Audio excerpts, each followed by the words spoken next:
ये खबर का रुख करेंगे अर्जेंटीना से। इस वक्त की आम खबर है, सांता सूबे में जंगल में आग लग गई। फिलहाल आग सिर्फ छोटे इलाके तक ही फैली है।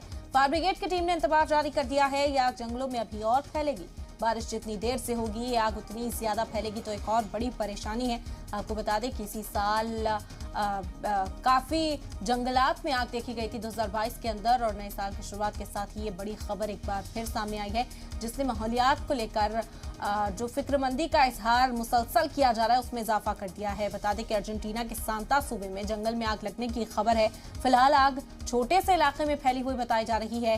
फायर ब्रिगेड की टीम ने इंतबाह जारी किया है कि अगर बारिश नहीं होती है तो यह आग फैल भी सकती है। आपको बता दें कि एक बड़ा चैलेंज होता है जंगलों में आग को बुझाना। यहाँ पर फायर फाइटर्स काम कर रहे हैं, लेकिन जिस तरह से 2022 के आंकड़े सामने आए, इन जंगलाती आग की वजह से ग्लोबल वार्मिंग पर जो इम्पैक्ट है वो देखने को मिला था, और माहौलियात पर साफ तौर पर इसका फर्क पड़ रहा है। और एक बार फिर फिक्र को बढ़ाने वाली ये खबर है, अर्जेंटीना से सांता सूबे में जंगलों में आग लगी है। फिलहाल आग सिर्फ छोटे से इलाके में फैली है। फायर ब्रिगेड की टीम ने लेकिन इंतबाह जारी कर दिया है।